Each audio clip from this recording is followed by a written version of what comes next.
That's why I created a system in here that kind of takes emotions as much as we can out of the circumstance, because when we try to manage money based on our emotions, we really leave ourselves open to something that's very inconsistent and fleeting and constantly changing and very easily influenced by the outside world.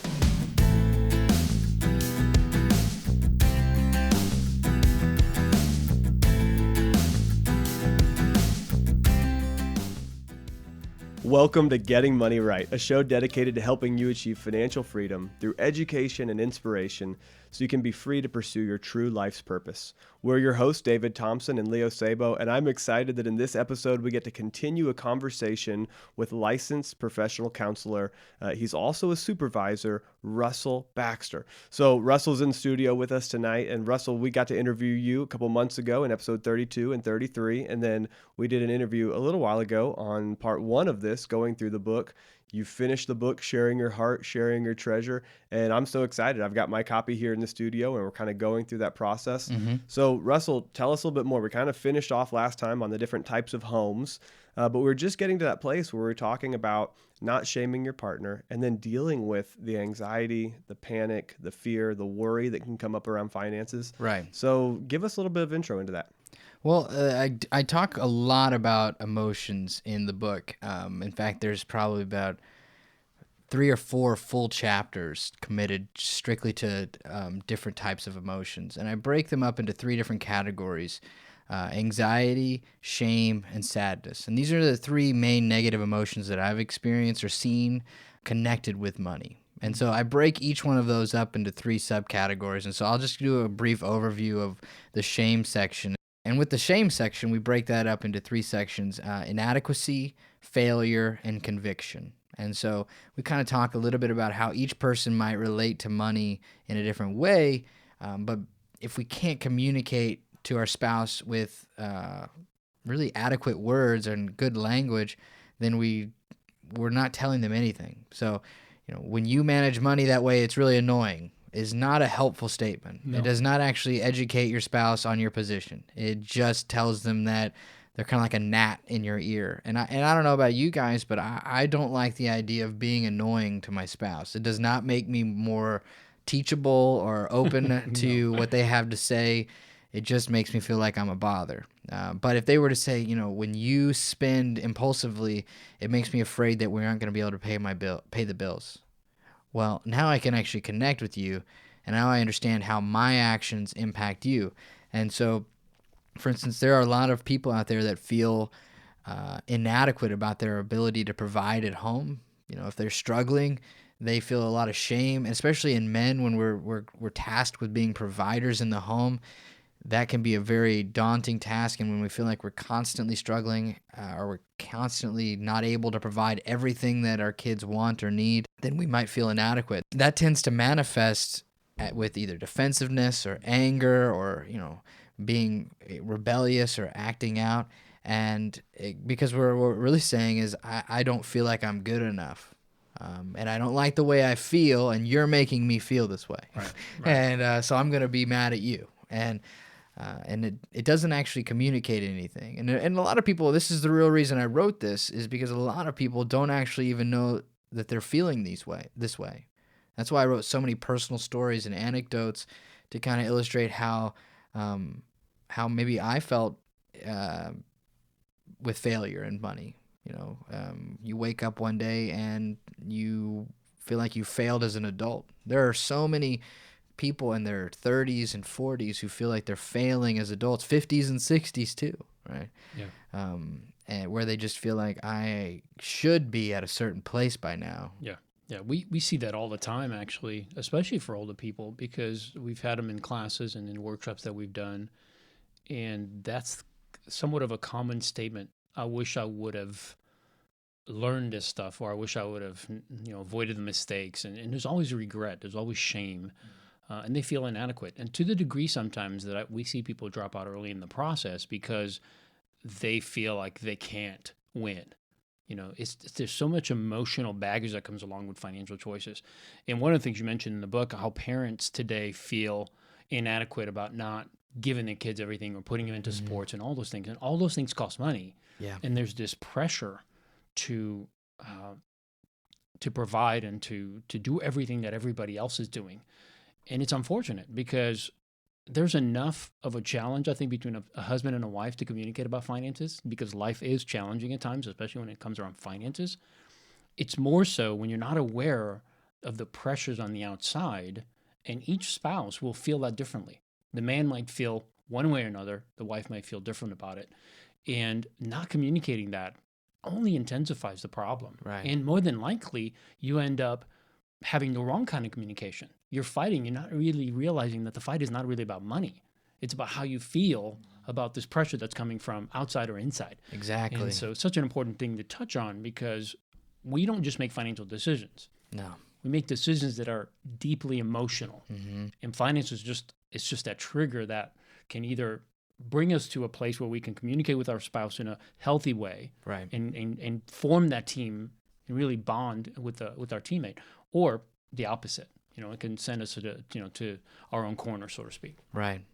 Well, and I recognize fully the struggle there is to not make financial decisions with emotions.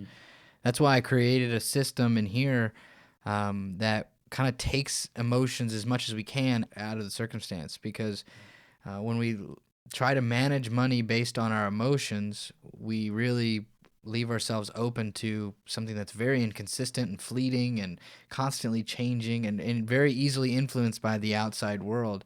And that's why we need principles and different things like that.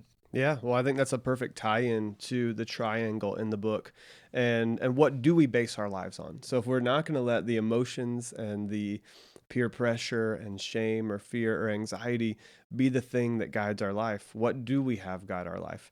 And so I love what you did here in the book. And I said triangle, it's a pyramid, but it is shaped like a triangle as well. So on this pyramid, you've got to lay a foundation and build your way up. So Russell, take us through the process that you would serve someone with and share with them to help them build the proper foundation and an action step plan to walk them through so they don't just make decisions based on emotion.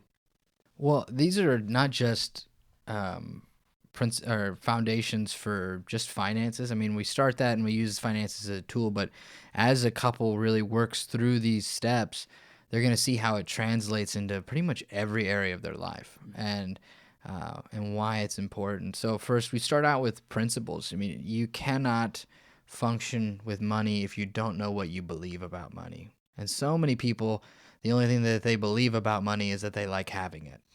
And that's really, they don't really understand, what's important to them or what's not important to them. And so I broke it up into 4 different sections, and because some people are like, oh, what are some principles I should have about money? And because it's, for some people it's a foreign concept, and that's okay. But the first one, we talk about debt. Is debt okay? Should I have debt?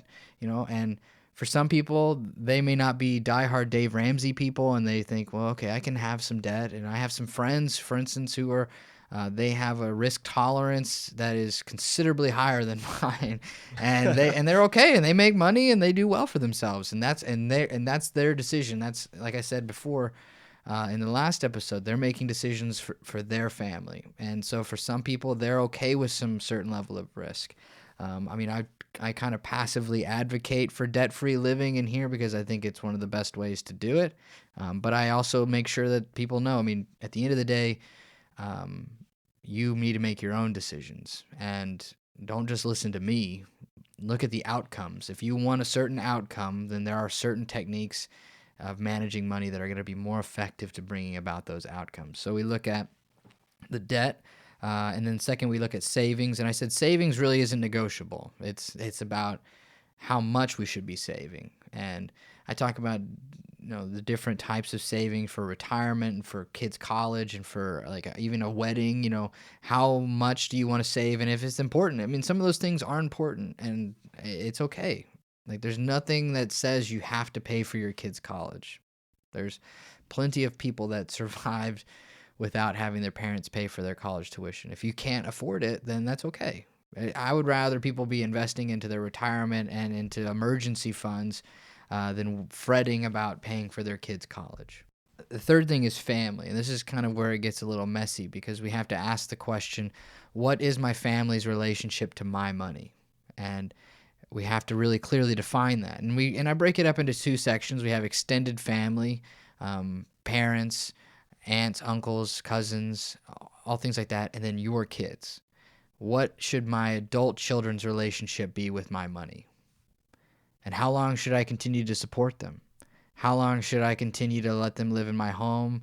What kind of boundaries should we set with that if we're going to do that? Because it's becoming more and more common. I mean, the average is growing now to 26 years old. Some people are staying in their parents' home all the way up to 30. And, for some people, they're like, I would love to be able to bless my kid because I see that they're saving for their own home. I had a friend who lived at her parents' house for years so she could save up money to just completely outright buy her own home. And she saved up enough cash to be able to do that. And her parents were like, we would love to be able to bless her that way so she could do that. Well, that's great, So we need to talk about family. Should we borrow money from family? Should we loan money to family? These are really important, pivotal questions too. One of the biblical verses that really influences me is the borrower is slave to the lender, right? I don't want to have that kind of relationship in my family. Yeah, I never want to have that relationship. So the last one is generosity. What do we believe about giving money? And for people of the Christian faith, tithing is a must. It's not because necessarily your church needs your money, but because it's important for your character and because God wants to teach us how to give and to think outside of ourselves and to not just think about consuming, but think about how we can bless other people. I love what Robert Morse said, that a blessed life is about blessing other people. And I completely agree with that, because we got to get outside of ourselves somehow. That's where we find true meaning, right? Yeah. And so we have to agree on that, though. I mean, it's very hard. I would consider myself one of the rare cases where you can drag somebody into generosity. We need to really, you need to be able to show them the reason why it's important to you and where your passions are. Yeah. Yeah, I can remember when Ashley and I first got married, we went away and did a vision retreat to work through a lot of these things for ourselves. What are the boundaries that we're going to have with family? What are the principles that we're going to guide our life on? And for us, it's biblical principles. So we're taking a lot of our foundation from the Bible. And then, what are the goals that we have for our family? What are the actions and the plans that it's going to take to get there? And we set savings goals. And we set debt reduction goals, and we put things in place, and we dreamt of the future, and we spent 2 full days answering questions on what are our core values, what's the foundation of our marriage, what are non-negotiables, what are things that, hey, we're never going to let this happen because we care about our marriage, so we're never going to find ourselves in this place, we're never going to do this. I mean, the things, setting those healthy boundaries early on, and then walking through setting up plans to be able to be successful over time. So I love that you walk people through that in the book. And debt, savings, family, and generosity are such huge categories, and that impacts your life and generations down the road. And if you get it right early on, it makes it so much easier over time. Yeah. Well, and when you realize that spending money isn't necessarily a bad thing, I don't think that you buying things for yourself or for your family is a bad thing. Doing it just based on instinct and impulse is a bad thing. And I would like us to look at these principles that we just discussed are going to lay a foundation for me in the future, where every time I come across a situation, I'm going to go back and I'm going to say, well, what did we already say that we believed about this?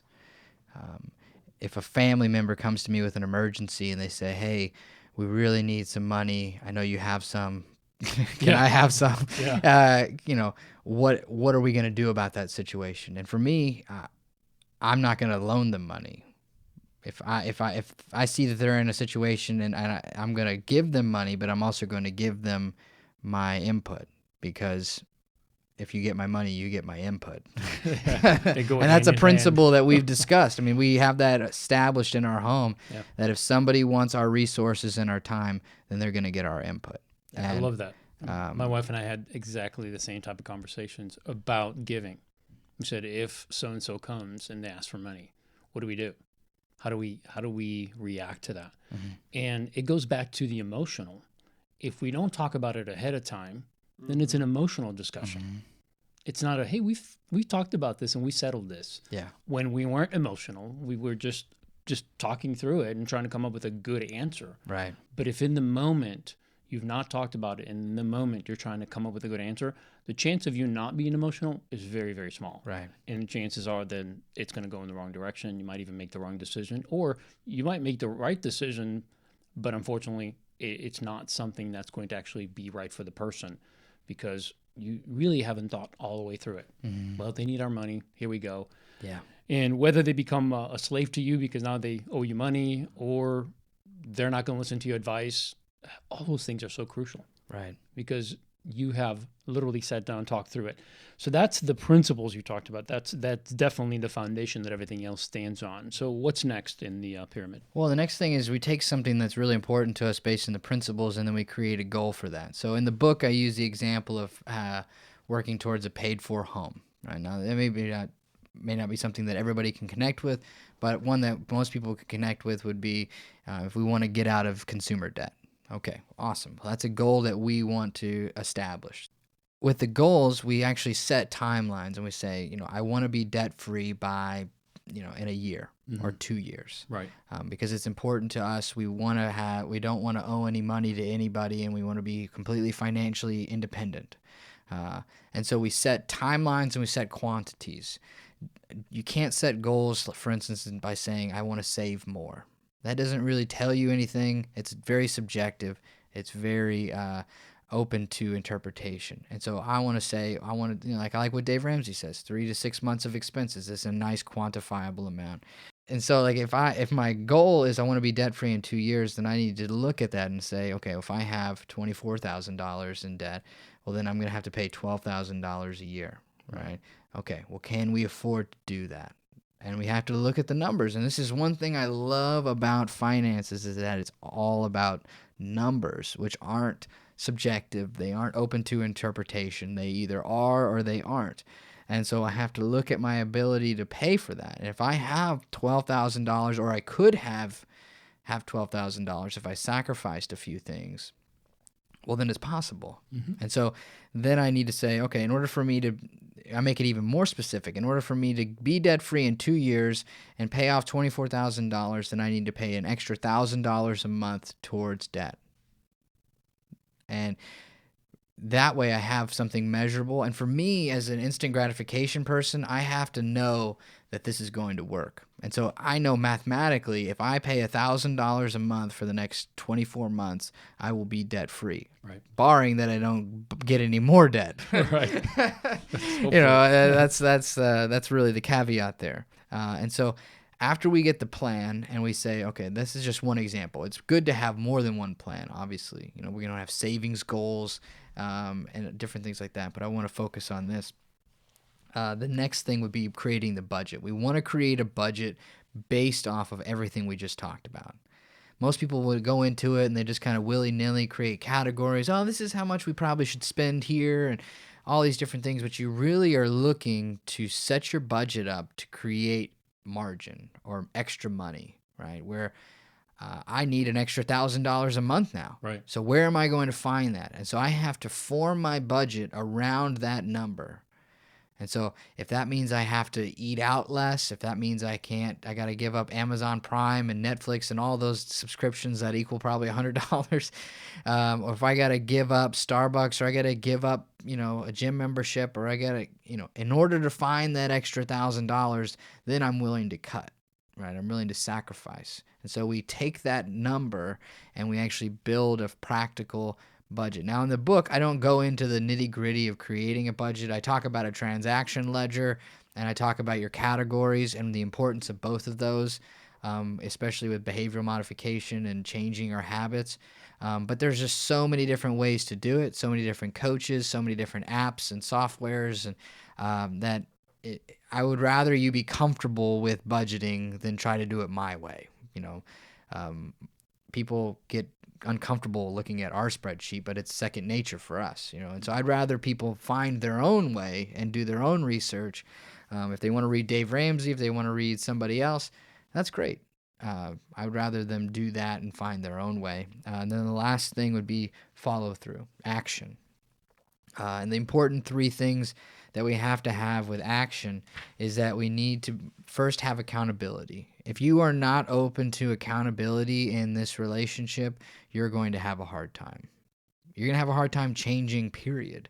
We aren't really designed to change alone. It just doesn't work. We find a way, because we're creatures of habit. We get stuck in routines. We like the familiar and the comfort and the normal for us. And so in order for us to really experience dramatic life change, we need somebody in our life who's willing to hold us accountable. And that means, for instance, I was actually able to hold my wife accountable to actually make sure she spent money, right, and enjoyed it, and then did something with it for herself, right? I think we got some inheritance money probably 18 months ago, and she still has some of it, right?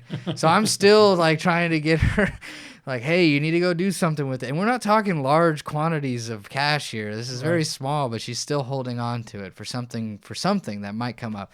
And so I hold her accountable that way, you know. And then the second thing was flexibility. We need to be flexible. And this is more for those spreadsheet-loving people that are like, we have to do this, this, and this. We have to create an atmosphere that is more inviting to progress than perfection. Right. We want people to feel like, I understand we're starting at ground zero, so I can't expect you to be a CPA right out of the gate. I know that this is going to take some time, and we're going to have to develop. And so I'm still going to hold you accountable, but I'm going to be a little more patient because I'm not expecting you to be perfect, right? And then the third thing is consistency. Like we kind of talked about last episode about meeting regularly. Consistently do it. Even if you got to come to the table and say, I messed up, you know, and that's okay. It's part of the growth process. It's perfectly fine. In fact, that's a habit we should already have in our marriage. Right. Like I should feel comfortable coming to my wife and saying I messed up. And if I don't, we have bigger issues, right? I mean, why do I not feel safe or comfortable enough to do this in our home? And it's something we want to tell our kids, right? We want to teach our kids how to make mistakes and how to own them. And we do that by example.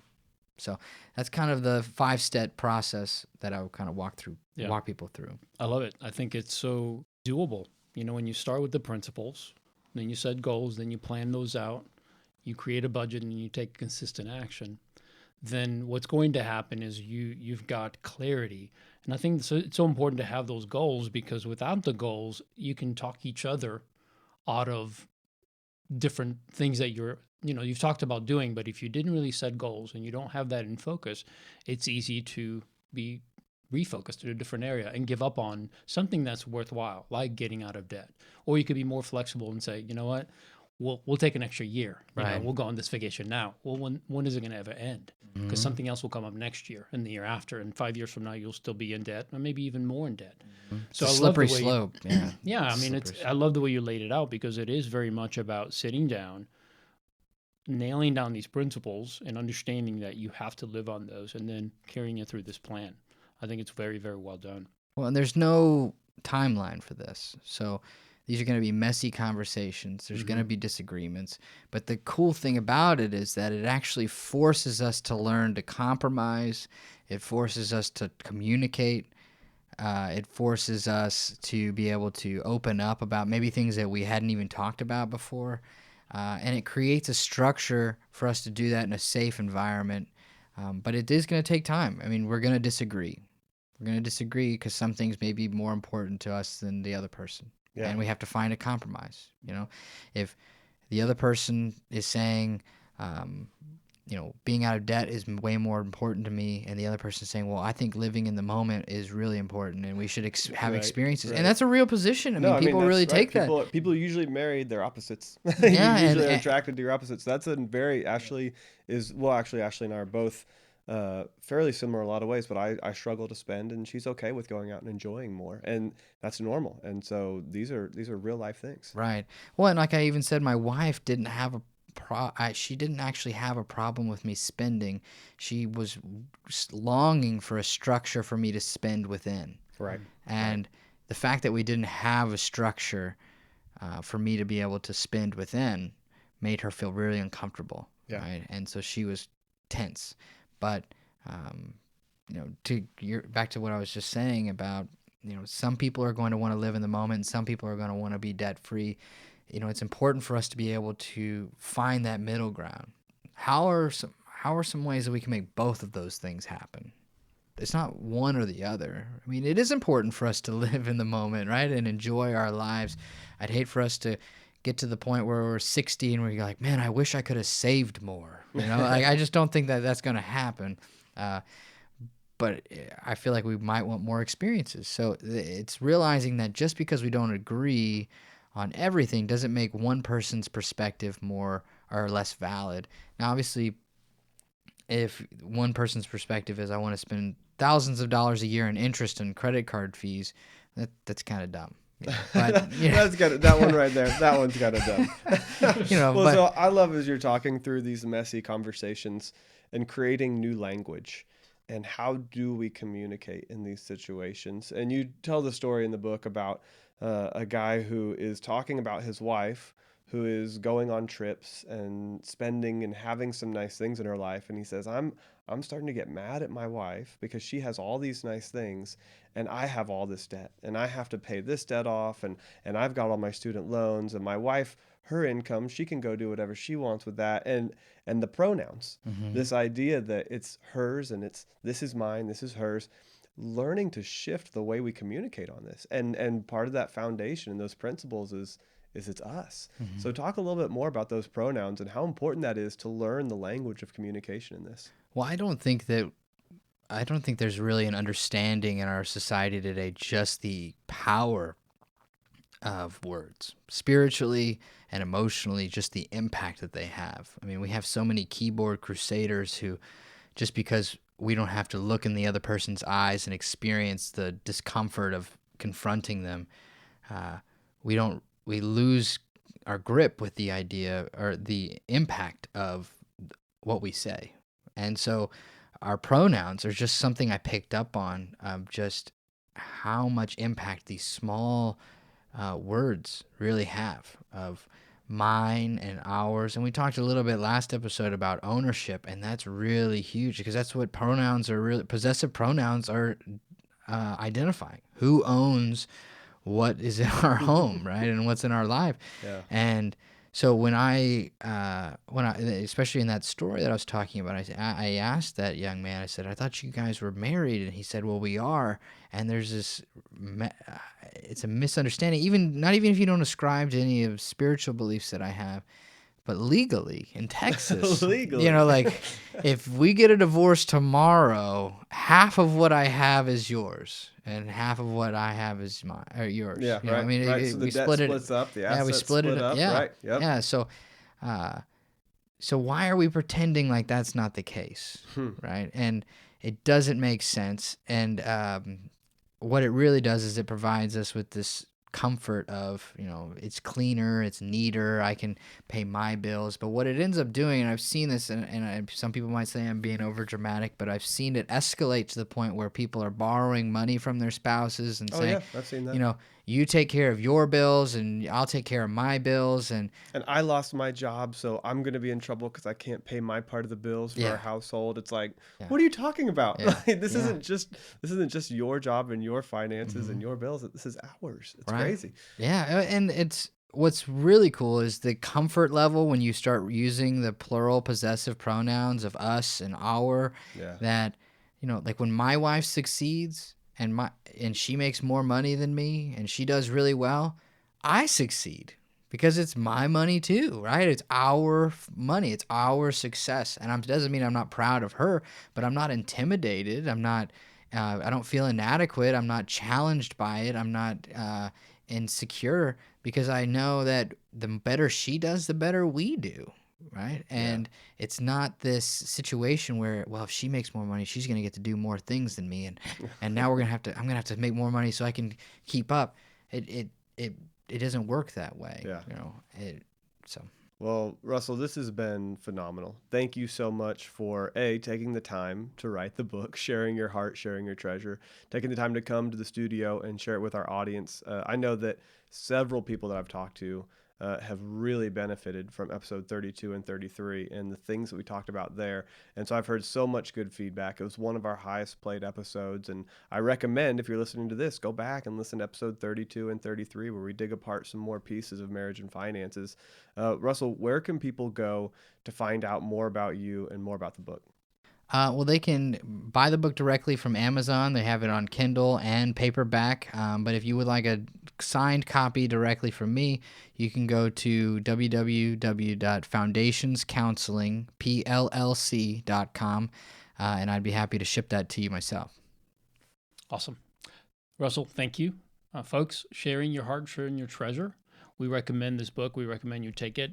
You read it with your loved one and implement some of these things that are in here. In fact, implement everything that's in there. It's really, really awesome content. And I think it'll help with your communication, certainly help with your finances. More than that, it'll help with your intimacy in your marriage and just overall make you happier as a couple. And who doesn't want that? And I actually have, probably later this year, we're working on currently developing a workbook that'll have practical exercises, fill in the blanks, journaling spaces, stuff where we can actually take the content that we have in this book and be able to go on a vision retreat, or maybe able to do workshops and be able to give people practical steps to be able to even discover maybe their emotional connection to money, or discover what kind of household they're living in, and really help them find out how their relationship to money is affecting their marriage. So that's awesome. Something to look forward to. Yeah, definitely looking forward to that.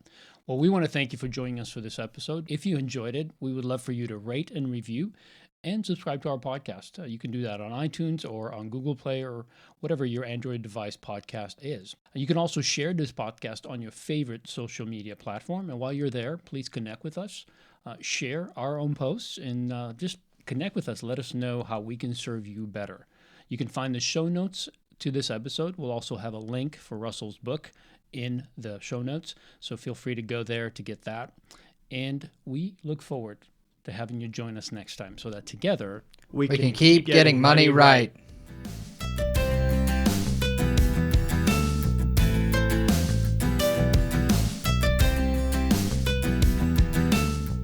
These are going to be messy conversations. There's going to be disagreements. But the cool thing about it is that it actually forces us to learn to compromise. It forces us to communicate. It forces us to be able to open up about maybe things that we hadn't even talked about before. And it creates a structure for us to do that in a safe environment